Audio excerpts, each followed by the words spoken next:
Кутмандуу күнүңүздөр менен поликлиника медиасынын сереп берүүсүндө кылмыш кодексиндеги реформалар тууралуу сөз кылабыз. Биздин студияда мейманда юрист жана журналист Семетей Аманбеков. Саламатсызбы, Семетей? Саламатчылык. Мына жакында кылмыш кодексине өзгөртүүлөрдү сунуштап жатышыптыр.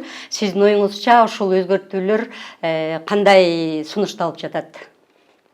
Эми өзгөртүүлөр жалаң эле кылмыш кодексине эмес, кылмыш жаза кодексине, кылмыш жаза процессуалдык кодексине жана кылмыш жаза аткарылган кодексине 3 кодекске киргизилип атат жана жаңы кодекс түзүлүп атат. Бул бузуу кодекси. Мурда жоруктар кодекси болсо, азыр болсо ошо жоруктар кодекси жарымы бузуу кодексине өтөт, жарымысы кылмыш жаза кодексине өтүп атат.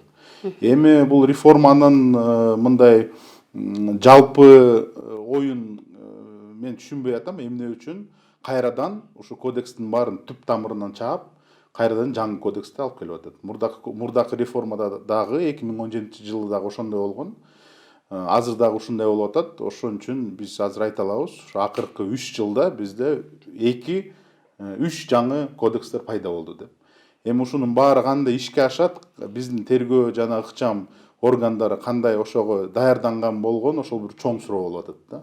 Эми көйгөйлөр көп. Чын айтканда, анын баарын мындай катар менен айтып кетсе болот. Мисалы үчүн эң биринчи көйгөйү бул кылмыш жаза процессуалдык кодексине кайра киргизип атат. Кайра кылмыш ишти козгоо боюнча институтун кайрадан киргизип атат. Азыркы убакытта мисалы үчүн ЕРПП деген нерсе бар. Бул автоматикалык катарында сиз арыз берсеңиз, сиздин арызыңыз катталат. Сизге жанагындай кагаз берилет, QR код менен телефондон карап көрсөңүз болот. Кандай кылмыш тергөө иштери өтүп атат, кылмыш жасаган киши кармалдыбы, кайсы стадияда ушул кылмыш иш болуп атканын баарын көрсөңүздөр болот да. Азыр болсо эми тергөөчү кайрадан мурдаңкыдан баштап өзү чечет экен да, кылмыш ишти козгойбу, козгобойбу. Баары баягыдай эле ЕРППга кирет, бирок иш козголбойт экен да. Тергөөчү өзүнүн ою менен иштетип, анан ишти козгойбу, козгобойбу жана иликтеп, жакшылап, анан ошону чечим кылат экен да. Анын баары менимче туура эмес, анткени баягы эле паракордук иштерге алып барат, тергөөчү өзү чечет. Мисалы үчүн тиги тарап акча берип мага козгобо десе, өзүнчө өз алдында ушундай токтомду чыгара алат экен да, ушул кылмыш ишти козгобойм деп. Ошо катары жөнөкөй эле жарандар кайра эле ушундай коопсуздук жок болуп калат экен да.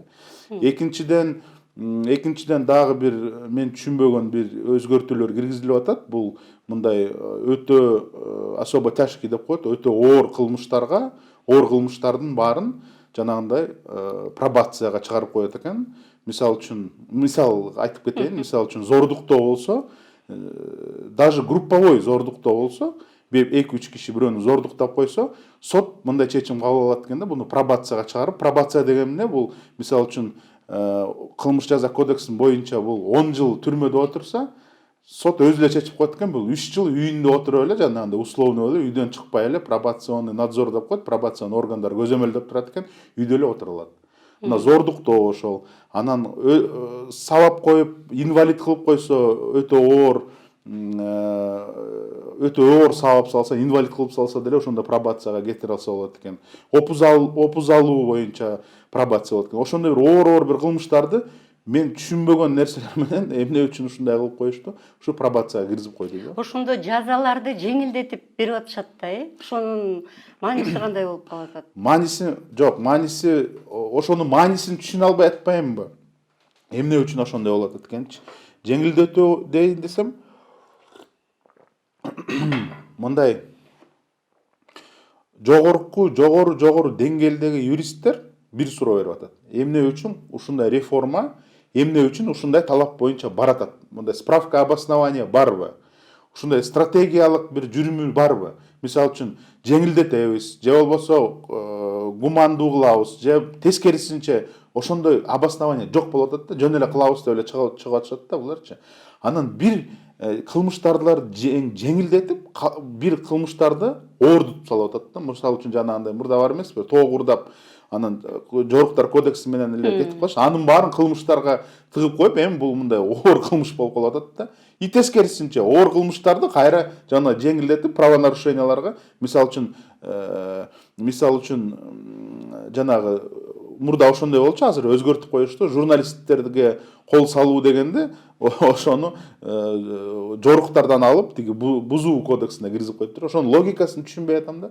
Ошон үчүн юристтер, жогорку деңгээлдеги юристтер туура айтып атат да, бул мындай максаттарын, задачаларын, ошолордун баарын жазып бизге түшүндүрсө түшүнмөкпүз да. Эми өзүңүз ойлосоңуз, апрелде эле иштеп баштады.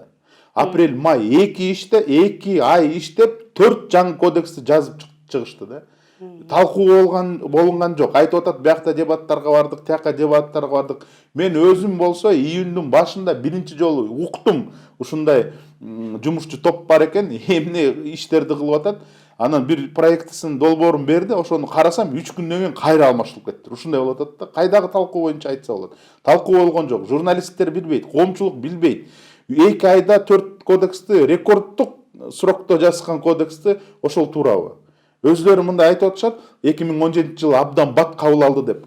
Макул бололу ошого. Бирок 2017-жылы 2 жыл иштешкен.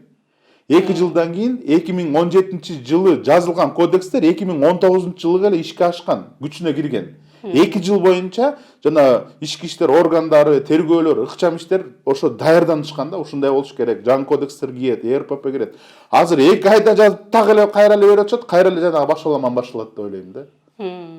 Ошондо жоруктар кодекси жок болуп калып атат да, Ооба. Алып салып атышат да. Ооба. Жарым жоруктардын кодексинде болгон жарым беренелер кылмыш жаза кодексине өтүп атат. Жарым беренелер бузуу кодекси. Жок, жарым эмес. Менимче 70-80% бузуку кодекске кетти, 20% кылмыш жаза кодексине кетти. Ошондой болду. А эми сиз кандай сунуштап жатасыз? Ошол кодекстерге кандай өзгөрүү киргизиш керек, мурунку боюнча калтырыш керекпи, деги эле реформа керек беле? Кайсы жагын өзгөртүп жолго салыш керек, туура жолго? Менин оюмча, азыркы жасалып жаткан реформа бул прокурордук органдарга атайын жасалып берген укук жаза жана укук жаза процессуалдык кодекси кабыл алынып жатат.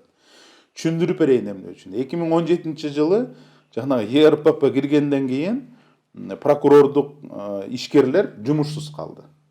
Анткени мурда көзөмөлү кандай болчу? Тергөөчүгө айтчу, сен туура иш козгодуң же туура эмес козгодуң деп басым жасачу да тергөөчүгө. Азыркы мыйзам боюнча, азыркы иштеп жаткан 2017-жылы кабылган тергөөчүнүн полномочиясы жок козгогонго. Кылмыш өзү козгоп атат да. Кылмыш жаза кодекси өзү козгоп атат автоматикалык түрдө. Ошон үчүн басымы жок болуп калды. Экинчиден, жанагындай мөөнөттөр бар болчу. Тергөөнүн мөөнөттөрү бар болчу. Мөөнөттөрү чекке кагылып, кылмыш ачылмайынча мөөнөттөр жок деген жазуусу бар болчу. Азыр мөөнөттөрдү киргизип койду. Бул дагы тергөөчүлөргө басым жасайт. Мына мөөнөттөргө кирбей атасың, же пара бербесең мөөнөтүңдү узартып бербейм, сен выговор аласың, сени кубалайт деген өзүнүн басымы болот. Демек, бүт тергөөчүлөр, ички ишке органдары болобу, коопсуздукту көзөмөлдөгөн органдар болобу, баары ушу прокурорский органдарга баш ийип турат. Үчүнчүдөн, прокурорский надзор деген бар. Өзүңүз билесиз, прокуратуранын эң алгачкы функциясы прокурорду көзөмөлдөө, общий надзор деп коет, жалпы көзөмөлдөө. Анысы да четке калып калды. Анткени жоруктар кодекси бар, бузуу кодекси бар, кылмыш жаза кодекси бар. Бүт бузуулардын баары автоматикалык түрдө кирип, тергөө болобу, административдик орган болобу тергеп турат, прокурорлорго эчтеке калбай калды. Жөн эле калып калды да, жумушсуз калып калды. Төртүнчүдөн, тергөөсүн да алып койду. Өзүңүз билесиз, прокурорлордо тергөөсү жок болду. Эми жаңы конституция боюнча өзүнө тергөөнү кайра кабыл алышты, өзүнө алышты тергөөнү. Эми бүт мындай масловый деп коет, акчасы бар иштер, уголовный иштердин баарын алар тергейт. Калган жанагындай кыйынчылыгы бар, ызы чуусу көптүн баарын милицияга берет. Ошондой болот. Экинчиден, жанагындай рычагтарын катуу кылышты. Эми деген бүт баарын өзүнүн колуна алышты. Менин оюмча, бул ошо прокурорлордун карапайым элден үстүнөн алган реваншы болду да. Ошондой реванш алып, ушу менен азыр ушул үчүн тез убакытта киргизип атат. Мурда баарыбыз айтпадык белек. УКМК биздин мындай монстр болуп кетти. Бүт баарын тергеп атат, блогерлерден баштап чоң паракорчулукка чейин баарын камап атат деп, эми дагы бир монстр пайда болду, бул прокуратура. Анын баарын үстүндө турган ошолор болот. Эми булардын баары кесепети эгер ушул боюнча кабыл калса жарандарга тиет да кесепеттин баары. Албетте, көйгөйдүн баары ошо болуп атат да. Эң деген мындай кесепети тийген кадимки жаран болот. Дагы эмне үчүн айтып кетейин, дагы эмне үчүн? Мурда жанагындай доследственный проверка, тергөөдөн мурдакы текшерүү деген жоюлуп калган. Азыр бир дагы оперативник болобу, ыкчам ишкери болобу, участковый болобу, эч кимди жөн эле алып келип, РОВДга алып келип, суракка тартып, машинесин же үй жагын обыск кылып, эчтеке кыла албайт. Анткени жанагындай ЕРППга автоматикалык түргө киргизилип, жанагындай прозрачный болуп, баары көргөн, ошондой эле тергөөчү ыкчам ишкерин айтып, мына иш козголду, мындай QR код келди, эми алып келип, ошону сурак демейинче, бир да ыкчам ишмер ошондой допросторго алып келе алчу эмес. Эми ошол доследственный проверка кайра киргизилип атат. Эми сиздиби, мениби, любой бирөөнүбү опер ишмер, ыкчам ишмери РОВДга алып келип, басым жасап, мына ушундай бир информациябыз бар, информация деп коет, бул агенттер береби же бир жактан уктубу, бирөө айттыбы, кылмыш иш козголо элек. Информация бар, эгерде мага акча бербесең, сени камайбыз. РОВДдун тиги обезьяннигине камайбыз, же ИВСке алып барабыз деп коркутат. Ошо мурда ошондой болчу да. Ошонун баары жок болуп, мындай карапайым элдер жакшы жашап калганда деп мындай эми ошонун баарын кайра киргизсе, кайра башталат ушунун баарын. Үстүндө турган баягы эле прокурор ошол эле чечет экен, ошо болобу же болбойбу деп. Көрдүңүзбү? Ошон үчүн эң чоң көйгөйү бул карапайым элге кайра тийип, кайрагы жанагы милициялык болобу, коопсуздук органдарынын ишмерлерден болобу, ошондой жанагындай правовой беспредел деп коет, ошол болот. Эми мен түшүнбөй атам да, эмне үчүн ушундай чоң реформа кылып түп тамырынан чаап атат. Бул эле кодекстерге өзүнүн бир өзгөртүүлөрүн киргизип койсо болмок. Ошол өзгөртүүлөрдө да плюстары дагы бар. Өзүнүн да туура жерлери бар. Жанагындай административный арест деп атат. Билесизби, административный арест деген бул кылмыш ишин козгобой, соттун чечими менен мындай бир жайга 3 саат эмес, азыр 10 суток деп атат, мүмкүн 15 сутокко чейин көбөйтөт. Мисалы үчүн ошол керек болчу. Түшүндүрүп берейин эмнеге. Азыркы мыйзам боюнча, мисалы үчүн эгерде бирөө мас болуп, үйүңүздүн жаныңызда мас болуп, арак ичип, баарын сөгүп, балдарыңыздарга ойнотпой, бир ушундай тоскоолдук кылса, милициялар келип эчтеке кыла албайт. Муну РОВДга алып кетет, даже РОВДга алып кете албайт. Паспорту жок болсо эле 3 саатка алып кетет, эчтеке мындай чара көрө албайт да. Менин көзүмчө болгон бир магазинге бир ушундай мас кирип, бир эже иштейт экен, баарыбыз тааныйбыз. Ошонун бир текилабы бирдемесин жарып салыптыр да. Ал текиласы 2000 сом турат. Анан милиция келип эчтеке кыла албай койчу да. Мындай данныйын жазып кой берип койду, тиги илеп атат. Мен бир жумадагы иштеген мөөнөтүм бир жума иштеп, мен тапкан баркым ушул болчу, ушундай болуп атат деп. Азыр административный арест киргизсек, ошондойлорду 10 сутокко камайбыз дегенде эле ошол жактан же текиласын акчасын берип коймок, же жанагындай эшикте ичип атканда милиция чакырам десең эле качат баары, коркот. Анткени милициянын бир эле инструменти бар, камап коем дегенде. Ошондой немелер бар болуш керек, ошондой плюстары дагы бар. Бирок ошонун баарын ушундай чоң реформа кылып, баарын баштан буттан башка чейин көтөрүп коймой, туурабы, туура эмеспи, ошону мен түшүнө албай атам. Менимче туура эмес, ошондой эмелерди эле киргизип койсо болмок. Ошондой эле мындай жакпаган саясатчыларды, журналисттерди деле ошондой куугунтуктаса болот экен да ошол боюнча. Эми саясатчыларды ансыз деле куугунтатып атат. Башка бир 313 берене деген бар. Возбуждение межрасовой розни, ал ошо бойдон калды. Эми журналисттерге карата мына айтып атпайбы, баардык массалык маалымат каражаттарда сүйлөдүк, кылмыш жаза кодексин көрсөттүк, кылмыш жаза процесс кодексин көрсөттүк, баары көрүп, элдин эсине сиңип кетти деп. Мисалы үчүн сиз ошо долбоорду окудуңуз беле? Ачык сөздө. Долбоорду ооба биринчи жана кылмыш эмесин окугамда. Качан окудуңуз? 1 ай болуп калды окшойт. 1 ай болуп калды. Демек майда окудуңуз. Алар апрелде отуруп, 7 апрелде отуруп 7 майда ачык жарыкка чыгарып мына ушуну талкуулайбыз деп чыгарды. Бирок менин кесиптешпер менен көбү көзгө көрбөптүр.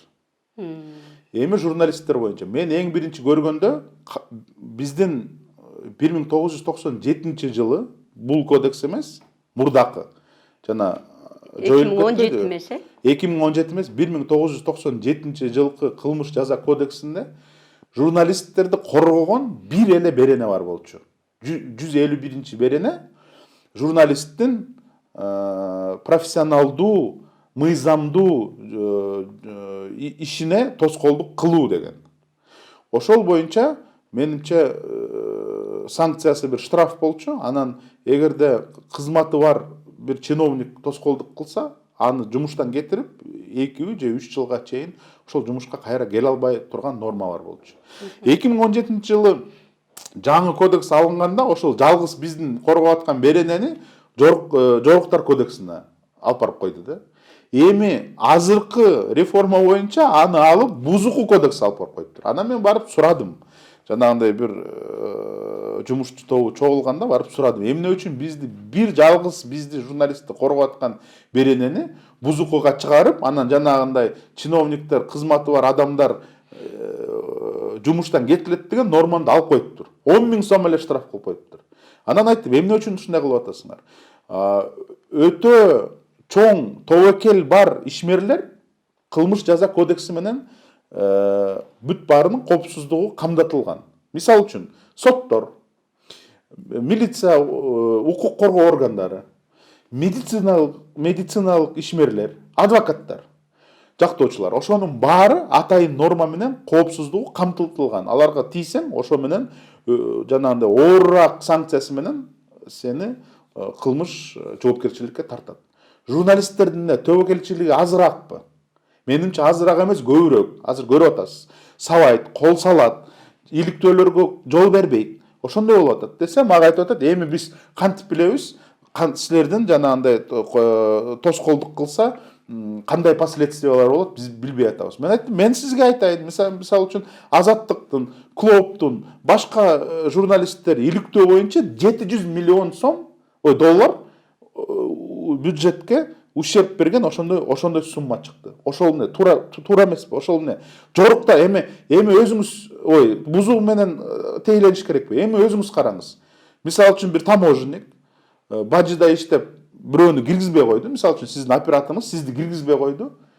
500 миллион доллар чыгарып кетти контрабанда менен. Бузуку кодекс менен 10.000 сом берет, болду. Ошо менен баары бүтөт. Ошол туурабы дедим. Ошол паракурчулукта өзүңөр жол берип атасыңар дегенден кийин алар ойлонуп, мейли кайра киргизели деп, эми 151 беренени жаңы кодексте кайра кайтартты. 202 берене менен, бирок эски норма менен калтырып койду да. 1997 жылкы ошол эле алып бир сөздү оңдобой, ошо менен эле кайра коюп коюптур да. Анан мен айттым, азыр убакыт өзгөрүлдү. Интернет пайда болду. Соц тармактар пайда болду. Журналисттик иликтөө деген пайда болду. Митингдер бар. 97 жылы митинг дегенди уккан эмеспиз да. Митингдер пайда болду. Тилекке каршы жанагындай Баткендеги болгон саясат кошулган чек ара маселелер болот. Ошонун баарын көрүп биз юристтер менен отуруп чогуу бир 4 бөлүктөн турган ошол беренени алардын колуна тапшырып бердик. Аякта жазылган биринчиден жанагындай эмени кайра киргизгиле, чиновниктердин жумушунан кетсин деген киргизгиле. Анан эгерде журналисттик иликтөө болуп атканда, же митинг болуп атканда, же окшогон мероприятиялар болуп атканда, анда журналистке кол салуу деген бул өзгөчө норма менен коргоп, жоопкерчиликти күчтөткүлө деген. 4-түнчү, жанагындай кол салууда эгерде катуу сабаса башка беренелер бар да. Катуу сабабай, мисалы үчүн жаакка чаап же колуна бирдеме тартып алган болсо, ага дагы жоопкерчиликти күчтөнткүлө деген бердик. Эми алар ойлонуп атат, бул журналисттин статусун биле албай атабыз, журналист деген ким бур.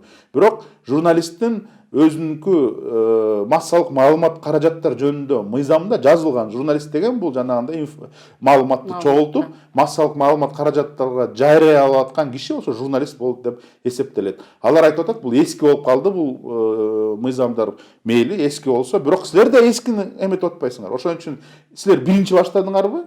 Кылмыш жаза кодексти биринчи өзгөртөбүз деп. Биринчи бизди киргизгиле. Анан биз өзүбүздүн мыйзамдарыбызды болгон убакытка кайра шайкештирип коебуз деп айттык. Эми ойлонуп атам, анан дагы бир өзгөртүү киргизиптир. Эми ушул тоскоолдук кылуу боюнча бир эле кызматы бар адамдар эле жоопкерчиликке тартылат экен. Эмне үчүн? Көчөдөн эле бирөө барып камераны тартып алса же телефон тартып алып тарттырбай жанагасын өчүрүп кайра берип койсо, ал тартылбайт экен да жоопкерчилик. Ошо прокурордун логикаларын түшүнбөй атам. Менимче ошо журналисттерди эптеп бизге кысымдык, басымдык жасабасын деп эле киргизип койгондой көрсөнүп атат да. Мен айтып атам да бир жолу, урматтуу жумуштуу тобунун мүчөлөрү, эгерде толук кандуу силер журналисттин коопсуздугун бекитем десеңиз, биздин жанагындай 4 бөлүктөн турган бир эле беренебиз бар экен, ошону кайра бизге бекитип бергиле деп талап кылып атабыз азыр. Ошо негизи кодекстер боюнча бул өзгөртүүлөр, реформалар бир четине жана конституцияга дал келтириш үчүн дагы каралып жатабы? Негизи ошодон башталды. Анткени конституциядан жазышты да, булар прокуратура органдарына кайра тергөө киргизилет. Анан повод ошол болду. Ошака конституцияга дал келтиребиз деп, анан өзүнүн бүт кызыкчыларын ошака жазып коюшту да азыр. Ошондой эле болду. Мындай конституцияга мурдагы кодекстерде эч кандай тиркештери жок болчу да. Бул эми кеңиринде талкууга дагы чыгарылабы? Бул кайсы убакта? Жок, менимче булар жакын арада 2-3 күндө эле Жогорку кеңешке жиберет. Жогорку кеңеште 3 чтенияда каралат. Ошака талкуулоо кылса болот. Эми бул башкача болот да. Азыр айтып атпайбы, бизге айтсаңар биз киргизебиз деп. Бирок плюсу бар болду. Биз айткан боюнча киргизди. Негизи башка сунуштар да киргизди. Милиция органдарынын ыкчам ишкерлери да айтты, биздин дагы кызыкчылыгыбызды коргоп киргизди деп. Ошон үчүн менимче коомдук талкууну мөөнөтүн узартканда көбүрөөк сунуштар түшүп, бул кодекстин кичине мындай оңдолгонго убакыты болмок да. Мөөнөтү кайсы убакка чейин болот? Мындай болду да, 7 апрелде булар сайтына илдик деп атат. 7 майга чейин бир ай, жок, 7 майда сайтына илиптир, 7 июнга чейин бир ай талкуу болуптур. Эми 7 июнда талкуу бүтүп, булар талкуунун баарын чогултуп, өзүнүн жумушчу тобуна киргизип, юристтер аяка жазып, эми Жогорку кеңешке берет экен. Ошондой экен мөөнөттөр. Мөөнөттөр бүттү, болду. Эми өзүбүздүн бирдеме киргизели десек, эми депутаттарга жазыш керек. Ошактан талкуулаш керек. Депутаттар талкуулайт да эми. Ошо жыйынтыктап айтканда биздин сунуштарыбыз, мисалы, негизги сунуштар кайсылар болот? Биздин деген кимдин сунуштарыбыз? Биздин журналисттик коомдук бир эле сунушубуз бар, ушул биздин биринчиден биздин беренебизди 202 беренебизди жанагы 4 бөлүктөн турганды киргизишсин. Ошакта эң негизгиси кайсылар? Мен айтып атпаймынбы? Жанагындай журналисттик иликтөө болгондо жоопкерчилиги камсызданыш керек, көтөрүлүш керек. Жана ошону айтпай калыптырмын. Маалыматты бербей койгон деген, бул деген журналистке тоскоолдук кылганга барабар болсун деп атабыз. Баарыбыз билебиз, азыр маалымат бер деп расмий түрүндө кагаз жиберсем жооп бербейт. Же жооп берсе, туура эмес жооп берет. Жанагы биз карап атабыз, анан ушундай деп эле толук кандуу жооп бербей коюп атат да. Ошол дагы эгерде журналисттик ишке тоскоолдук деп саналса, анда мамлекеттин органынын жоопкерчилиги өсөт. Мындай жанагындай отписка кылып коюп же жооп бербей коюп деген болбойт. Анткени бул деген уже кылмыш жаза кодекси менен иш козголгонго себеп болот да. Ошону да киргизип атабыз. Ошону бизге киргизип берсеңиз, биз прокурорлор менен душман эмеспиз дедим. Тергөө органдары менен душман эмеспиз, биз эң биринчи жардамчыбыз. Силер ачпаган иштерди журналисттер ачып атат. Журналисттер ачып баарынан көрсөткөндөн кийин анын артынан силер иш козгоп атасыңар. Канча деген акчаны кайра бюджетке алып келдиңер. Ошо бизге жардам бергендин ордуна кайра бизге бут тосуп, бизге мүмкүнчүлүктүн баарын түп тамырынан чаап атасыңар дедим. Ошону түшүнбөй атасыңар. Биз бир тарапта иштешибиз керек. Силер бизге жардам бергиле, мыйзам боюнча биз силерге жардам беребиз, туурабы? Максаттарыбыз бир. Кыргызстаныбыз өнүккөн, паракорчулук жок, демократикалык, укуктук мамлекет болсун деп. Туурабы? Ошону айтсам түшүнбөй, мени душман катары көрүп атат да, мындай барып эле анан кыйкырып эле, эметип эле, коллегаларын ортого салып эле биздин кодексибизди ишке аштыртпай атат деп. Маселе жок, аштыртсын, ооба. Тоскоолдук келтирип көрө албай атат деп. Аштырткыла, сөз жок. Кандай бул кодекстер иштейт? Иш убакыт көрсөтөт. Бир көйгөйлөр болсо оңдойбуз. Бирок бизди ушундай бир жалгыз эле беренебизди киргизип койсоңуз чоң жардам болмок деп ойлойм да. Шемете, сизге рахмат ушу студияга келип маек бергениңизге. Кымбаттуу Политклиника медиасынын көрөрмандары, угармандары, сиздер кодекстерге киргизилип жаткан өзгөртүүлөр, сунуштар тууралуу маекке күбө болуңуздар. Биздин студияда бүгүн юрист жана журналист Семетей Аманбеков болду. Берүүнү мен Айгүл Бакиева алып бардым. Саламатта калыңыздар.